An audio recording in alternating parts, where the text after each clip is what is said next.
Hey there, I'm Katie Cat, and this is our weekly Astro Tarot. First, let's take a look at what's going on in the astrological sky.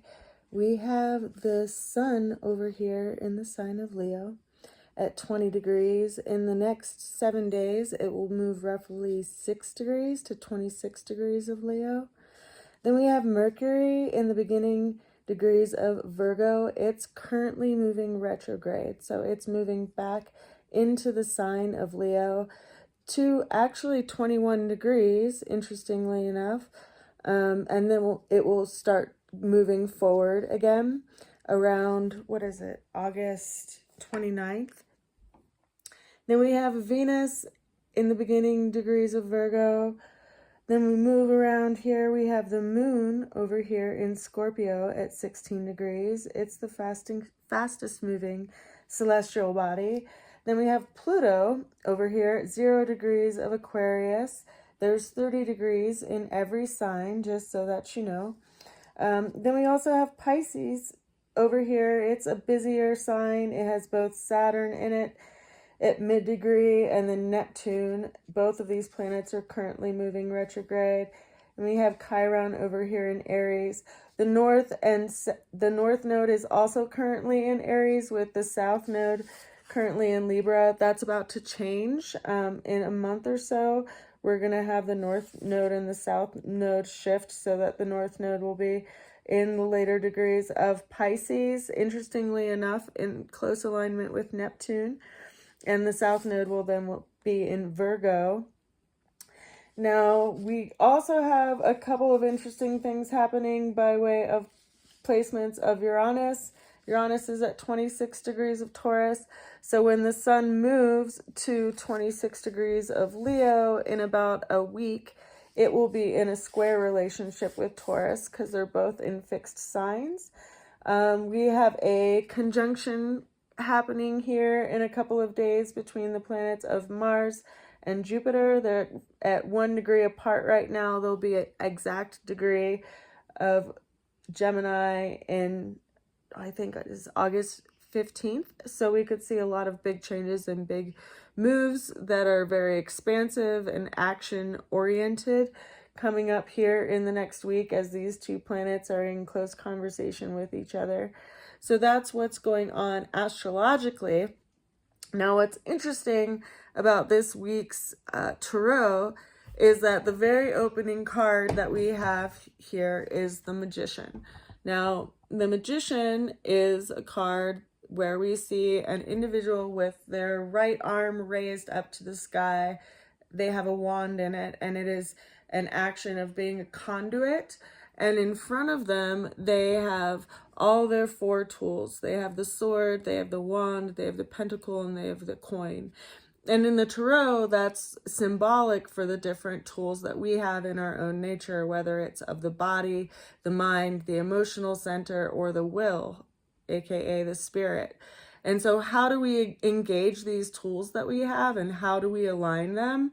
Well, it ultimately depends on where we put our energy and effort and where we put our attention. And it's interesting to me that this is our opening card, our opening energy for this week, because this card is governed by the planet of Mercury. And Mercury has a lot going on with it right now, being that Mercury governs 2 different signs. It governs the sign of Gemini and it governs the sign of Virgo. Now, both those signs have a lot going on with it, and Mercury as a planet itself is currently retrograde, so it's in a time of review of how it uses its tools. And Mercury governs communications. It governs our interactions with our neighbors and our siblings and our elementary education and our short distance travel. Just overall, because it's the fastest moving planet, it's that which we are familiar with. And it moves around the zodiac in 88 days, roughly. So it's a fast-moving planet. It's the messenger of the gods. It's our communications. It's how we describe things. And it's currently retrograde through the beginning degrees of Virgo into the latter degrees of Leo, and it'll cross paths with the sun and then it will start moving forward again. And so it's showing us that there's something that we have in review in regard to how we use our energy and how we're using our tools, and maybe where we're putting our mind and where we're putting our efforts. And if each of us were to examine our day, our 24-hour day, and look at where we put our focus and if we're very mentally focused person, this is going to be a scenario that calls our attention to it. But that being said, because Mercury governs the sign of Virgo, and we currently have Venus in Virgo and Mercury moving retrograde through Virgo, and then we also have the conjunction happening up here with Mars and Jupiter in Gemini, we have to consider that this big change and this big shift is happening in Gemini's house, wherever Gemini sits in your chart, depending on your natal chart and what your particular rising sign is. It's going to govern a certain area of your life. And so there will be this big shift and this big change, and it's like happening in one of Mercury's houses. So it could really greatly shift the way that we think about things and the way that we see things based on the big shifts and changes that are about to happen. And it could be a challenge. It could be a very huge motivational force that expands our capacity beyond what we thought we were capable of. And so it kind of forces us to level up, and it asks us ultimately how we're going to engage our tools when we're in a time of challenge, because that's what life is about. Now, the challenge that showed up is the Three of Pentacles. So the Three of Pentacles, we see an individual who is carving a space. He's carving a stone kind of decorative scroll on the side of a wall, and above him there's these three pentacles that are all made out of different colored of stained glass, one red, one blue, and one yellow. And it's meaning the master craftsman and that person who has a vision of what they want to create. And this showing up as our challenge is an interesting card to show up, because we may be ultimately limiting ourselves based on what we are aiming for. There could be something beyond that, and there could be something that we're building that we don't really realize what the ultimate outcome will be when we build it, but it's really important for us to build it because it's some kind of calling of the heart. And I've had these situations happen to me in my life before, and I don't know if you've heard the story, but I created a play, and it was a vision that I had to create this play. And if I have a recording of it, maybe I'll link it below just so I don't go off on a random tale of a story.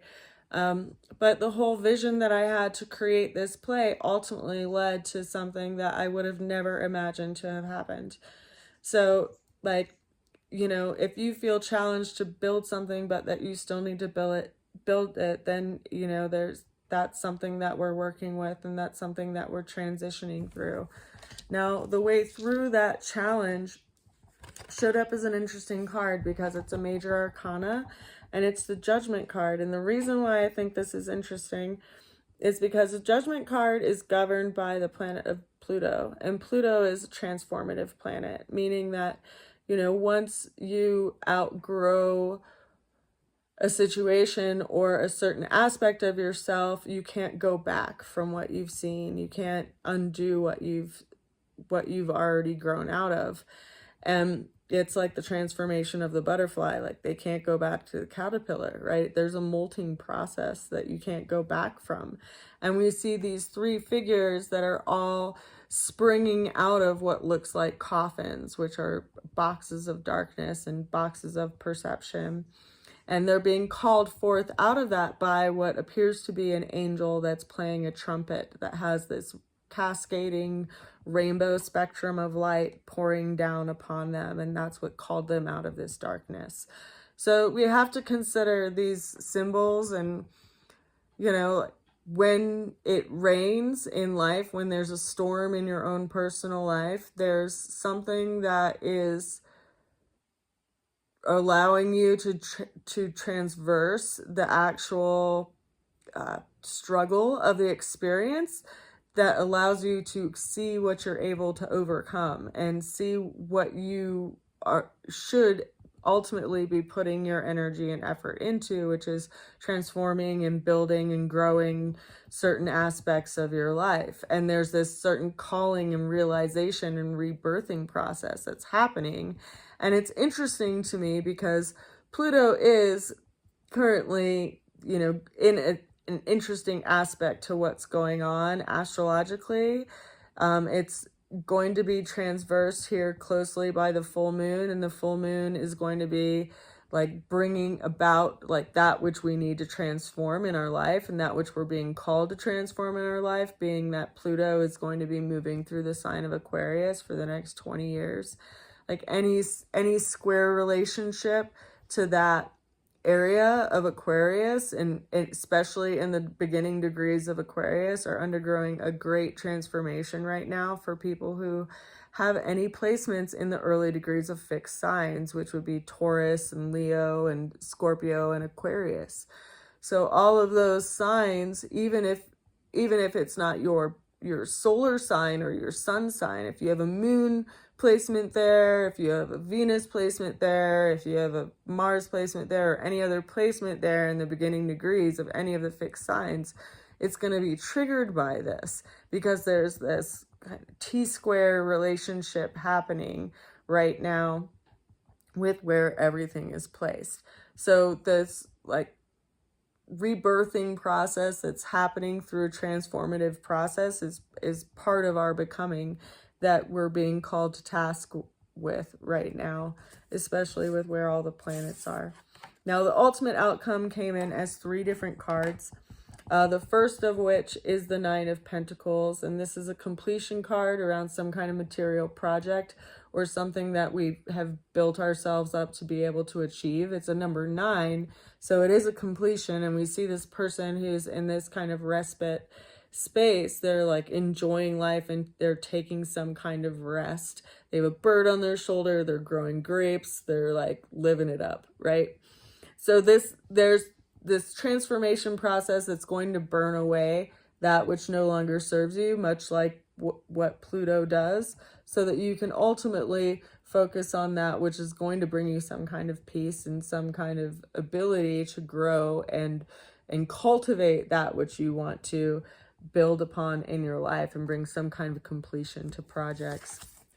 That was interestingly followed up by the Two of Cups, which is a reciprocal relationship card, which could be a business relationship, could be a romantic relationship, but there's some completion that brings upon some kind of peace.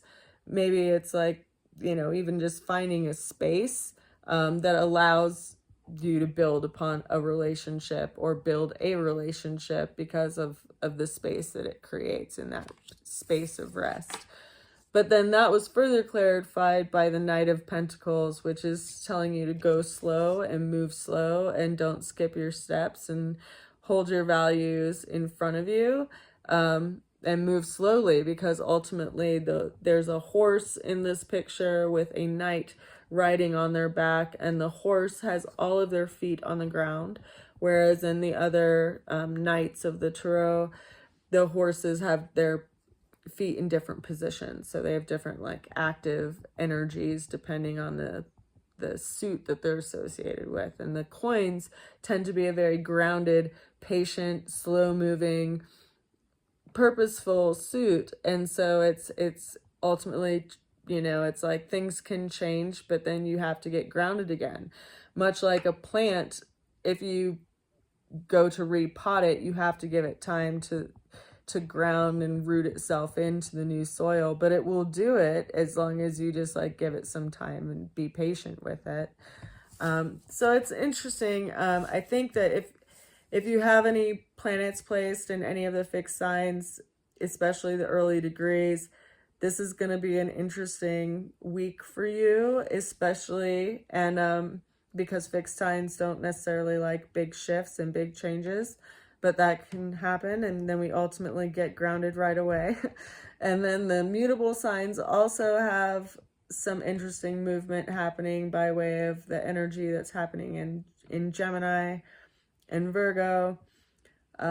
So there's a couple of different T-squares happening right now, depending on what you have going on in your chart. If you're interested in looking at your chart, you can reach out to me at rootsofalchemy@gmail.com, or you can also go ahead and pre-purchase your reading, and then I could record it for you and send it to you via Zoom and email at rootsofalchemy.com, where I have my store and I have some of my products and different things. I also have my cards there. I just recently got several decks printed, so they're available for sale if you're interested in those as well. And I hope you have a good week. I wish you well, and I send a good wish to you. Bye for now.